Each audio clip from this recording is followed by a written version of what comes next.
Pemirsa, sejumlah pelanggaran protokol kesehatan terjadi saat pendaftaran pasangan calon yang akan turut serta dalam Pilkada Serentak 2020. Meski KPU telah mengeluarkan aturan mengenai pelaksanaan Pilkada di tengah pandemi COVID-19, para pendaftar paslon yang berlangsung selama 3 hari kemarin didapati banyak pelanggaran protokol kesehatan seperti kerumunan massa.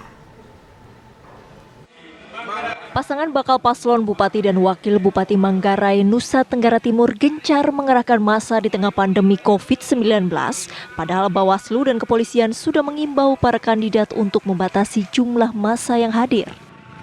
Seperti yang terjadi pada saat tatap muka yang dilakukan pasangan calon Bupati dan Wakil Bupati Deno Kamelus Victor Madur. Ribuan pendukungnya hadir dalam acara ini.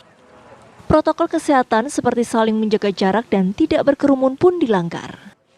Pihak Bawaslu Manggarai amat menyayangkan pengerahan massa di tengah pandemi COVID-19 karena dapat berpotensi menimbulkan klaster baru. Upaya bakal pasangan calon untuk melakukan pengerahan massa itu sebenarnya sudah melanggar protokol COVID. Baik sosialisasi pasangan Heri-Heri maupun pasangan DM, semuanya melanggar protokol COVID, tidak ada yang mematuhi.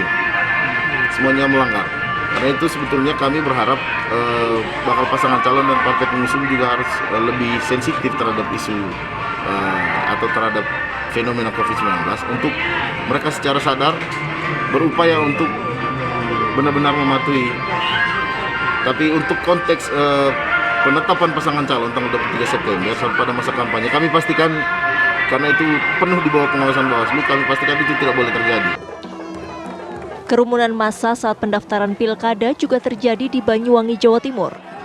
Meski diberi jatah 3 hari untuk mendaftar, ternyata 2 pasangan bakal calon Bupati dan Wakil Bupati Banyuwangi tahun 2020 memilih mendaftar ke KPUD Banyuwangi di hari terakhir Minggu pagi dan sore.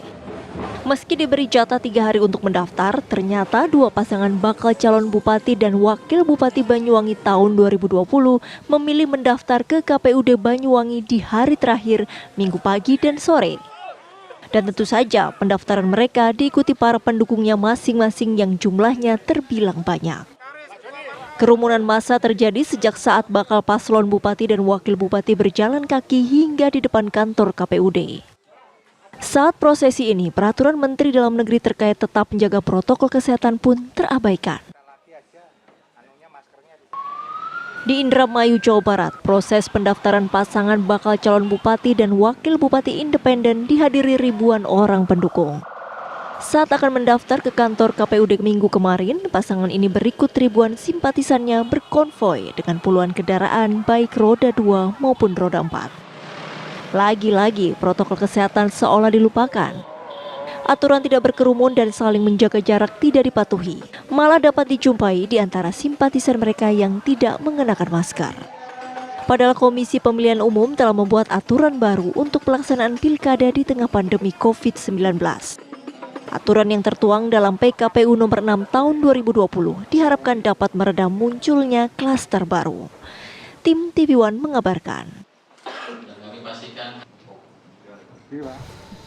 Pemirsa, Kementerian Dalam Negeri telah mengeluarkan surat teguran kepada sejumlah kepala daerah dan wakil kepala daerah yang melakukan pelanggaran berkenaan dengan Pilkada 2020. Mulai dari pelanggaran kode etik menimbulkan kerumunan massa dan ada 51 kepala daerah dan wakil kepala daerah yang mendapatkan surat teguran. Berikan beberapa opsi. Kemendagri sekarang sudah menyampaikan 51 teguran kepada 1 gubernur dan 50 bupati wali kota. Hari ini, dan kemungkinan akan bertambah, sesuai dengan bukti-bukti yang kita temukan. Kami juga sedang mempertimbangkan opsi sanksi terhadap para paslon yang berkali-kali melakukan pelanggaran. Kita akan berikan sanksi nanti penundaan pelantikan. Kita sekolahkan dulu 6 bulan, baru berlanjut. Ini opsi-opsi sedang kita pertimbangkan.